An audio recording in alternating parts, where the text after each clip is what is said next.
Hi good morning. അപ്പോൾ ഇന്നത്തെ സ്നാക്കാണെന്ന് മനസ്സിലായല്ലോ, കാണുമ്പോൾ തന്നെ മനസ്സിലാവുന്നതാണ് ഇന്നൊരു സ്നാക്കാണെന്നുള്ളത്.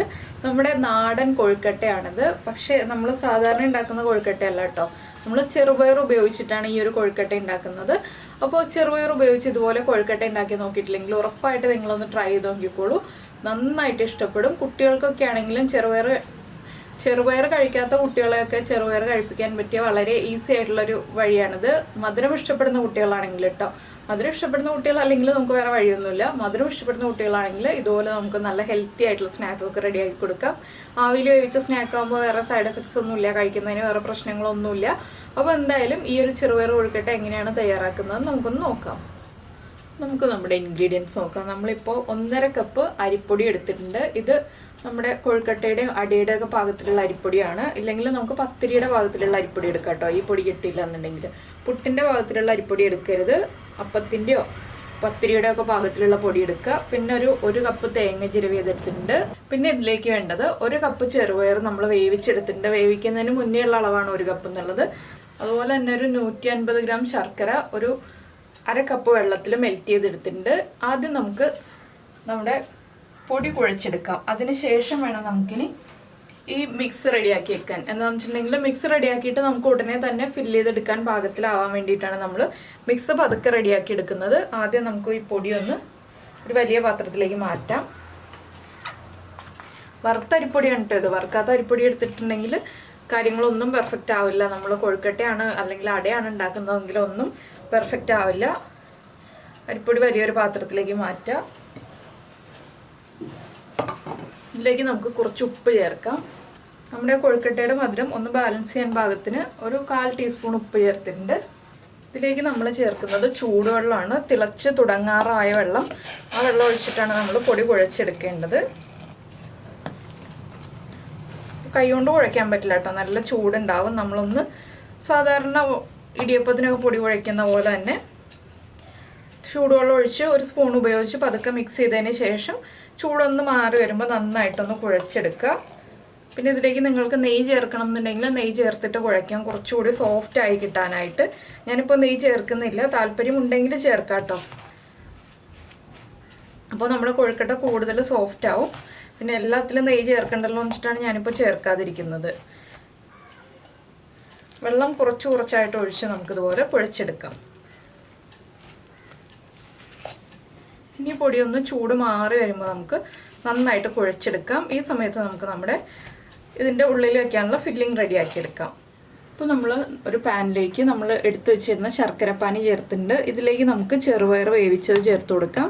ഞാനൊരു 1 മണിക്കൂർ ചെറുപയർ വെള്ളത്തിൽ സോക്ക് ചെയ്തതിന് ശേഷം 3 വിസിൽ വരുന്നത് വരെ കുക്ക് ചെയ്തെടുത്താണ്. അത് നമ്മുടെ കയ്യിലുള്ള പയറിൻ്റെ കുക്കിംഗ് ടൈം അനുസരിച്ച് വ്യത്യാസം വരും കേട്ടോ. 3 വിസിലോ 4 വിസിലോ ചിലപ്പോൾ 2 വിസിലൊക്കെ കുക്കായി വരും.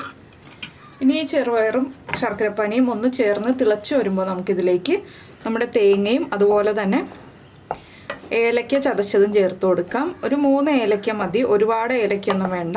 നമ്മൾ കുറച്ച് ക്വാണ്ടിറ്റി അല്ലേ ചെയ്യുന്നുള്ളൂ, അതുകൊണ്ടാണ് ഞാൻ 3 ഏലക്ക മതി എന്ന് പറഞ്ഞത്. ജീരകം ചേർക്കണ്ട കേട്ടോ, ജീരകം ചേർക്കുന്നതിനേക്കാൾ ടേസ്റ്റ് ഏലക്ക മാത്രം ചേർത്തിട്ട് ചെയ്യുന്നതാണ്. ചെറുപയർ കുറച്ച് കുഴഞ്ഞു പോയി എന്ന് വെച്ചാലും കുഴപ്പമൊന്നുമില്ല വേകുമ്പോൾ. ചെറുപയറിലേക്ക് നന്നായിട്ട് മധുരം പിടിച്ചു വരാനാണ് നമ്മൾ ഇതുപോലെ ശർക്കരപ്പാനിയിൽ ഇട്ടൊന്ന് നന്നായിട്ട് തിളപ്പിച്ച് വറ്റിച്ചെടുക്കാൻ പോകുന്നത്. അപ്പോൾ ചെറുപയറൊന്ന് നന്നായിട്ട് തിളച്ച് വരട്ടെ. അപ്പോൾ നമ്മുടെ ചെറുപയറും ശർക്കരയും ചേർന്ന് നന്നായിട്ട് വറ്റി വരുന്നുണ്ട്. ഇതിലേക്ക് നമുക്ക് ചതച്ച് വെച്ചിരിക്കുന്ന ഏലക്ക ചേർക്കാം. ഇതൊരു 5-6 മിനിറ്റ് ഇതുപോലെ വറ്റിച്ചെടുക്കുകയാണ് കേട്ടോ നല്ലത്. ചെറുപയർ ശർക്കരപ്പാനിയിൽ 5-6 മിനിറ്റ് കിടന്ന് വറ്റി വരികയാണ് നല്ലത്. അപ്പോഴാണ് നമ്മുടെ ചെറുപയറിലേക്ക് നന്നായിട്ട് ആ മധുരമൊക്കെ പിടിച്ച് ടേസ്റ്റ് വരിക. ഇനി നമുക്കിതിലേക്ക് തേങ്ങ ചേർക്കാം.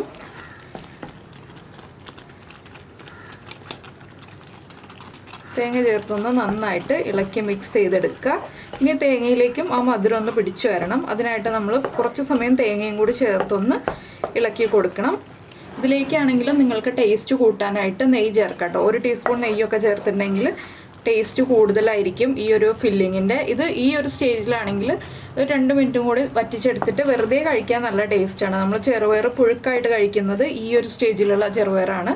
ഇങ്ങനെ ശർക്കരയും തേങ്ങയും ചേർത്ത് നന്നായിട്ട് മിക്സ് ചെയ്തെടുക്കുന്ന ചെറുപയർ. അപ്പോൾ അതിൽ 1 ടീസ്പൂൺ നെയ്യ് ചേർക്കാറുണ്ട്. അപ്പോൾ നിങ്ങൾക്ക് താല്പര്യമുണ്ടെങ്കിൽ ഇതുപോലെ കഴിക്കാം, ഇല്ലെങ്കിൽ കൊഴുക്കട്ടയാക്കിയിട്ട് കഴിക്കാം. രണ്ട് രീതിയിലും ചെയ്യാം. കുട്ടികൾക്ക് കൊടുക്കാനാണെങ്കിൽ കൊഴുക്കട്ടയാക്കിയിട്ട് കൊടുക്കായിരിക്കും നല്ലത്. കുട്ടികൾ ചെറുപയർ ഇങ്ങനെ കഴിക്കണം എന്നില്ലല്ലോ.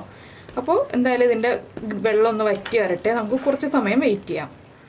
അപ്പോൾ നമ്മുടെ ചെറുപയറിൻ്റെ മിക്സ് നമ്മളിതാ ഫ്ലെയിം ഓഫ് ചെയ്തിട്ടുണ്ട്, ഒന്ന് കുറുകി വന്നിട്ടുണ്ട്. ഇനി ഇതൊന്ന് ചൂട് മാറി വരുമ്പോൾ വീണ്ടും കട്ടിയായി വരും കേട്ടോ. ഈ ഒരു സ്റ്റേജിലാവുമ്പോൾ ഫ്ലെയിം ഓഫ് ചെയ്ത് വെക്കുക. ഇനി നമുക്ക് നമ്മുടെ പൊടി നല്ല കൊഴുക്കട്ടയുടെ ഭാഗത്ത് നന്നായിട്ട് കുഴച്ചെടുക്കുക. ഞാൻ കുഴയ്ക്കുന്നതൊന്നും കാണിക്കുന്നില്ല. സാധാരണ നമ്മൾ കുഴച്ചെടുക്കുന്ന കൈ തണുത്ത വെള്ളത്തിൽ നനച്ച് ഒന്ന് കുഴച്ചെടുക്കുക. തണുത്ത വെള്ളം എന്ന് വെച്ചിട്ടുണ്ടെങ്കിൽ റൂം ടെമ്പറേച്ചറിലുള്ള വെള്ളത്തിൽ നനച്ചിട്ടൊന്ന് കുഴച്ചെടുക്കുക. അപ്പോൾ ചൂടൊക്കെ കുറഞ്ഞുണ്ടാവും. ഇനിയിപ്പോൾ കുഴച്ചെടുത്തിട്ട് നമുക്ക് ഫില്ലിംഗ് റെഡിയാക്കി എടുക്കാം. അപ്പോൾ നമ്മുടെ കൊഴുക്കട്ടയ്ക്കുള്ള പൊടി ഇതായത് കണ്ടോ, നന്നായിട്ട് സോഫ്റ്റായിട്ട് കുഴച്ചെടുത്തിട്ടുണ്ട്. അതുപോലെ നമ്മുടെ ഫില്ലിങ് റെഡി ആയിട്ടുണ്ട്. ഇനി നമ്മൾ സാധാരണ കൊഴുക്കട്ട ഉണ്ടാക്കുന്ന പോലെ കൈ ഒന്ന് വെള്ളത്തിൽ നനയ്ക്കുക, ഇല്ലെങ്കിൽ കയ്യിൽ കുറച്ച് വെളിച്ചെണ്ണ തടവുക. അതൊക്കെ നമ്മുടെ ഇഷ്ടം അനുസരിച്ച് ചെയ്യാം കേട്ടോ. വെളിച്ചെണ്ണയോ നെയ്യോ അപ്ലൈ ചെയ്ത് കൊടുക്കാം, ഇല്ലെങ്കിൽ ഇതുപോലെ വെള്ളത്തിൽ നനച്ചിട്ട് ചെറിയൊരു ബോൾ എടുക്കാം, നന്നായിട്ട് ഉരുട്ടിയെടുക്കുക, കയ്യിൽ വെച്ചിട്ട് പരത്തിയെടുക്കുക. നമ്മൾ സാധാരണ കൊഴുക്കട്ട പരത്തുന്ന സെയിം അതേ പ്രോസസ്സ് തന്നെയാണ് ഇനി ചെയ്യുന്നത്. നമ്മളിപ്പോൾ ഈ ഒരു ഷേപ്പിലാക്കി എടുത്തിട്ടുണ്ട്. ഇതിലേക്ക് നമുക്ക് ഫില്ലിംഗ് വെച്ച് കൊടുക്കാം. കുറച്ച് ഫില്ലിംഗ് വെക്കാം കേട്ടോ. എന്താണെന്ന് വെച്ചിട്ടുണ്ടെങ്കിൽ നമുക്കിത് കവർ ചെയ്തെടുക്കാൻ പാകത്തിൽ ചെറിയൊരളവിൽ ഫില്ലിംഗ് വെക്കാം. ഇനി നമുക്കിത് കൊഴുക്കട്ടയുടെ ഷേപ്പിലാക്കി ബോളാക്കി എടുക്കാം. കൊഴുക്കട്ട എന്ന് പറയുമ്പോൾ പണ്ടൊക്കെ ഇവിടെ കൊഴുക്കട്ട ഉണ്ടാക്കിയിരുന്നത് ഇവിടെ ഒരു പിടിയുള്ള രീതിയിലായിരുന്നു. ഞാനിപ്പോൾ ആ രീതിയിൽ കാണിച്ചു തരാം കേട്ടോ. ഒരെണ്ണം ഈ രീതിയിൽ കാണിച്ചു തരാം, ജസ്റ്റ് കാണിച്ചു തരുന്നു എന്നേ ഉള്ളൂ.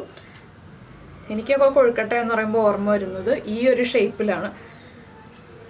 ഇവിടെയൊക്കെ ഇങ്ങനെ റൗണ്ടിൽ വന്നിട്ട് ഈ ഒരു പിടിയോട് കൂടിയതാണ് കൊഴുക്കട്ട എന്ന് പറഞ്ഞിട്ട് പണ്ടൊക്കെ ഇവിടെ ഉണ്ടാക്കിയിരുന്ന പലഹാരം. പക്ഷെ ഇപ്പോൾ ഞാൻ കൊഴുക്കട്ട എന്ന് പറഞ്ഞുണ്ടാക്കുന്നത് ഇത് നേരെ പരത്തി അങ്ങോട്ട് ഉരുട്ടിയെടുക്കാൻ ചെയ്യാം.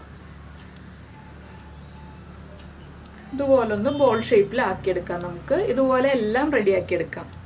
അപ്പോൾ നമ്മുടെ കൊഴുക്കട്ട എല്ലാം നമ്മൾ ഇതാ റെഡിയാക്കി എടുത്തിട്ടുണ്ട്. ഇനി നമുക്ക് ഇഡ്ഡലി തട്ടിലേക്ക് വെച്ചിട്ട് ഒരു 12 മിനിറ്റ് ആവി കയറ്റിയെടുക്കുക. നന്നായിട്ട് ആവി വന്നതിന് ശേഷം 12 മിനിറ്റ് വെച്ച് കുക്ക് ചെയ്തിട്ടുണ്ടെങ്കിൽ നമ്മുടെ കൊഴുക്കട്ട നന്നായിട്ട് കുക്കായി കിട്ടും. എന്താണെന്ന് വെച്ചിട്ടുണ്ടെങ്കിൽ പൊടി തിളച്ച വെള്ളത്തിലാണ് നമ്മൾ കുഴച്ചെടുത്തിട്ടുള്ളത്. അതുപോലെ തന്നെ ഉള്ളിലെ ഫില്ലിങ്ങും കുക്കായതാണ്.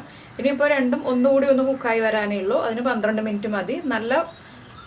നന്നായിട്ട് ആവി വരുന്ന സമയം മുതൽ ഒരു 12 മിനിറ്റ് കേട്ടോ. അപ്പോൾ ഞാനിത് ഇഡ്ഡലി തട്ടിലേക്ക് വെക്കട്ടെ. ഇനി അപ്പോൾ നമ്മുടെ കൊഴുക്കട്ട നമ്മൾ കുക്ക് ചെയ്യാൻ വെച്ചിട്ട് ഒരു 12 മിനിറ്റ് ആയി. നമുക്കൊന്ന് തുറക്കാം. കൊഴുക്കട്ടയൊക്കെ നന്നായിട്ട് കുക്കായി വന്നിട്ടുണ്ട്. ഇതുപോലെ നമ്മൾ തൊടുമ്പോൾ നമ്മുടെ കയ്യിൽ ഒട്ടിപ്പിടിക്കുന്നില്ല എന്നുണ്ടെങ്കിൽ കൊഴുക്കട്ട കുക്കായിട്ടുണ്ടെന്നാണ്. ഇനി നമുക്ക് ഫ്ലെയിം ഓഫ് ചെയ്തിട്ട് ഇതൊരു പ്ലേറ്റിലേക്ക് മാറ്റാം.